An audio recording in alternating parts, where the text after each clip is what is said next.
जांजगीर चांपा जिले से बड़ी खबर। मनरेगा का नाम बदलने के फैसले के खिलाफ कांग्रेस ने आज जिले में मनरेगा बचाओ संग्राम की शुरुआत की।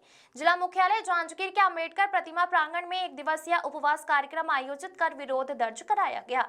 इस प्रदर्शन का नेतृत्व छत्तीसगढ़ विधानसभा में नेता प्रतिपक्ष डॉक्टर चरण दास महंत ने किया। उन्होंने बताया कि मनरेगा बचाओ संग्राम के तहत आगे गांव-गांव में प्रदर्शन और सड़क से सदन तक आंदोलन की योजना बनाई गई है।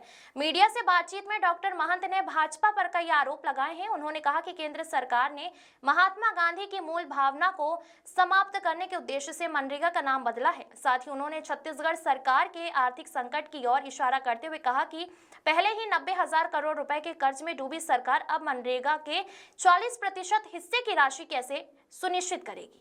दीपक यादव की रिपोर्ट। कांग्रेस पार्टी को इस बात का बहुत दुख है कि जिस गांधी के नाम को देश और दुनिया में दूसरे का नाम के साथ साथ पूरे जगह हम लोग गांधी का नाम आगे बढ़ा रहे हैं, चाहे कॉलेज हो, चाहे शैक्षणिक संस्थान हो, चाहे बड़े बड़े बांध हो, बड़े बड़े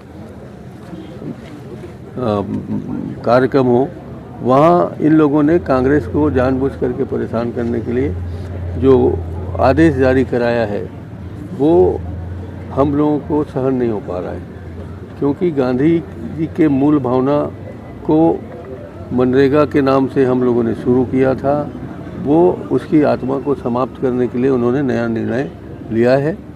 गांधी जी जो पूरे दक्षिण अफ्रीका में रह के भारत के लिए, यहाँ किसानों के लिए, यहाँ गरीबों के लिए लड़ते रहे, मरते रहे, जूते खाए, लाठी खाए, जेल गए, उस गांधी आत्मा को परिवर्तित करने का निर्णय जो केंद्र सरकार ने लिया है, हम सब लोग उसकी भर्त्सना करते हैं। और आज का ये कार्यक्रम हमारे माननीय अध्यक्ष खड़गे जी के निर्देशानुसार, आदरणीय राहुल जी के निर्देशानुसार चल रहा है, सभी जिलों में चल रहा है। इसके बाद हम लोग ग्रामीण स्तर में, पंचायत स्तर में जाएंगे, उसके बाद सड़कों पर भी जाएंगे, हम घेराव करेंगे मुख्यमंत्री का, हम घेराव करेंगे विधानसभा का, हम घेराव करेंगे संसद का और पूरी तरीके से विरोध करते रहेंगे। भाजपा ने ये लुभावना नारा दिया है कि 100 की जगह 125 दिन करेंगे, मगर ये बता दें कि पिछले साल तक जब 100 दिन तक रोजगार देना आवश्यक था, तब यहाँ इन क्षेत्रों में जहाँ सबसे ज़्यादा गरीब रहते हैं, सबसे जहाँ पलायन होता है, ये जांजगीर, ये चांपा, ये शिवरी नारायण, ये जो क्षेत्र है जयजयपुर और सारंगगढ़, इसी क्षेत्र से पलायन होता है। तो यहाँ कितने दिन का रोज़गार दिया है उनने? जब 100 दिन का था तो मात्र 38 दिन रोज़गार दिया है। तो 125 बढ़ाएंगे तो कम करेंगे, ज़्यादा करेंगे तो हमें समझ में नहीं आ रहा है। और जिस प्रदेश में 1,000 रुपया महतारी वंदन के रूप से दिया जा रहा है, जिस प्रदेश में ये कहा जा रहा है कि पैसे नहीं हैं, आपके गांव में काम नहीं हो पा रहे हैं, आपके सड़कों का काम नहीं हो पा रहा है, वहाँ पर अगर पैसे ही नहीं हैं तो 40% जो इसमें हिस्सा मिलाना है छत्तीसगढ़ को, वो कैसे मिलाएगा?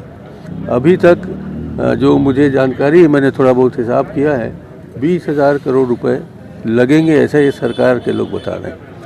अगर 20,000 करोड़ और आ जाएगा, अभी तक हम लोग शायद 90,000 करोड़ की ऑलरेडी कर्जे में हैं, तो हमारे जो बैठे हैं गरीब लोग, हम लोग तो थोड़ा बहुत सह लेंगे, गरीबों पर कर्ज का भार पड़ेगा, उसे कौन उतारेगा?